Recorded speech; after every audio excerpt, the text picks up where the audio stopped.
नमस्कार, जय हिंद दोस्तों। मैं एक हिंदुस्तानी सनातनी बोल रहा हूँ। आप मेरा नाम, जाति व विचारधारा मत पूछिए, बस सोचिए कि मैं क्या बोल रहा हूँ और क्यों बोल रहा हूँ। तो चलिए, पहले मैं आप लोगों को एक कहानी सुनाता हूँ।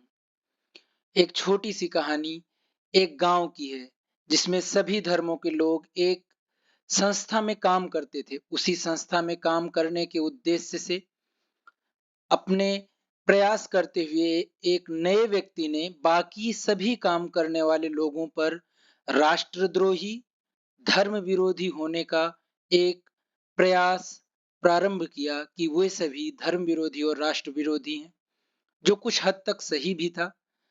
फिर जब लोग धीरे-धीरे उसकी अंधभक्ति और उसके झूठे प्रचार प्रसार में डूबते गए, तो फिर उसने उसी संस्था में धर्म के व्यापार की एक बहुत बड़ी चमकती-दमकती दुकान लगाई और फिर एक अच्छा-सा ग्राहक देखा और बहुत ही ऊँचे मूल्य पे गाँव वालों की आस्था का सौदा कर डाला।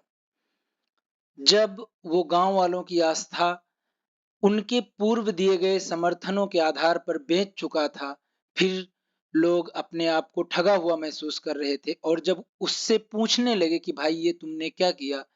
तो वो हँसते हुए, ठिठोली लेते हुए बोला कि भाई धर्म भी आपका, नायक भी आपके, समर्थन भी आपका, पैसे भी आपके, समय भी आपका और जली भी आपकी। खैर, भाई साहब का मुखौटा उतर गया। ठीक है, उसके बाद अब पता नहीं क्यों मेरे भारतीय सनातनी होने पर मेरे अंदर कुछ प्रश्न कौंध रहे हैं कि जिस युवा पीढ़ी में या जिन सनातनी युवाओं में एक अभिनेत्री विशेष के अंग वस्त्र के भगवा होने पर छाती कूट रहे लोगों के आज मौन होने पर बहुत दुख होता है। माँ पद्मावती के चरित्र हनन पर जागे पौरुष वाले लोग आज माँ सीता जो जगत जननी है, उनके वस्त्र पर मौन साधे हुए हैं। इसी फ़िल्म का एक दृश्य प्रचारित हो रहा है जिसमें विभीषण की पत्नी को लगभग अर्धनग्न अवस्था में दिखाया गया है। खैर, भाई कोई अगर धर्म ध्वज रक्षक बनाए हुए है खुद को, तो वो कुछ भी करे, सब कुछ जायज़ है। और उसकी मतलब गुस्ताखी देखिए कि वो आज भी अपने लिखे गए संवादों पर एक भी बार माफ़ी माँगने को तैयार नहीं है। लोगों के विरोधों के दबाव में आकर और अपनी इज़्ज़त को और अपने उस दुकानदारी को चलाने के लिए जिससे ऐसा ना हो कहीं फ़िल्म पिट जाए, तो उन्होंने कुछ संवाद हटाने के लिए अपने आप को तैयार किया है, जबकि भगवान हनुमान जी को उन्होंने भक्त बना दिया। ख़ैर वो प्रभु राम के भक्त थे पर हमारे ईश्वर हैं। लेकिन उनको भक्त बना दिया और इन्होंने बोला कि हमने उनको भक्त बनाया। ख़ैर आप महान भाव हैं, महापुरुष हैं, हो सकता है उस समय आप ही रहे हों जिन्होंने भगवान हनुमान जी को भक्त बनाया और फिर उनको भगवान बना दिया। ख़ैर, आज इन महानुभावों के पटकथा व संवाद लेखन पर हमारे एक महाभारत के लेखक जो राही मासूम रज़ा साहब थे, उनके रसखानी लेखनी को मुझे बारंबार प्रणाम करना पड़ रहा है पुनः। मैं उनका बहुत बड़ा भक्त रहा हूँ, बहुत तरीके से उनकी जो पटकथा उन्होंने लिखी महाभारत की, जिसको फ़िल्माया था जो महाभारत पुरानी बनी थी। इतना अच्छा दृश्य था, इतने अच्छे लेखन थे। पर इन महानुभाव जो खुद को धर्मध्वज रक्षक घोषित किए हुए थे, सनातन धर्म के रक्षक घोषित किए हुए थे, उनके ऊपर मैंने कुछ पंक्तियाँ लिखने का प्रयास किया है।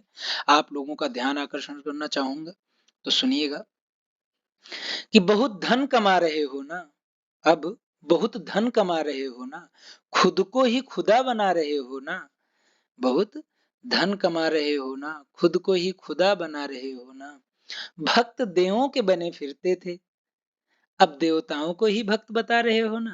अरे भाई भक्त देवों के बने फिरते थे, अब देवताओं को ही भक्त बता रहे हो ना।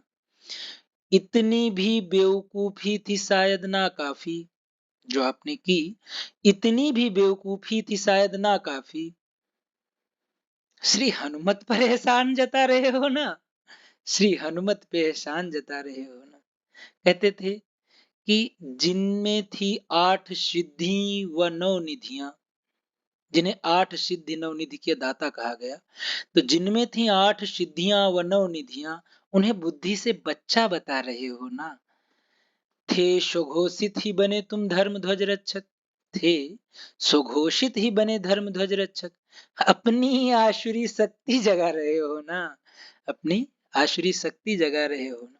अरे तुम ही कहते थे ना बॉलीवुड का हुआ इस्लामीकरण, तुम ही कहते थे ना बॉलीवुड का हुआ इस्लामीकरण, अब अपना ही धंधा चमका रहे हो ना। खैर, गैरों ने लूटी थी इज्जत पर्दे में, गैरों ने लूटी थी इज्जत पर्दे में, तुम तो पर्दा ही हटा रहे हो ना, तुम तो पर्दा ही हटा रहे हो ना। धन्यवाद उन सभी मित्रों का, उन सभी दर्शकों का जो वीडियो के इस आखिरी पड़ाव तक आए। आप सभी को पुनः धन्यवाद देता हूं और आप अपनी प्रतिक्रिया देकर इस पर सुधार का अवसर प्रदान करने का कष्ट करें। और यदि वीडियो अच्छी लगी तो इसको अपने चाहने वालों तक, और जो लोग इससे अपना राय इस पर देना चाहते हैं उन तक अवश्य पहुंचाएं। धन्यवाद। जय हिंद दोस्तों। धन्यवाद, बहुत बहुत धन्यवाद आप।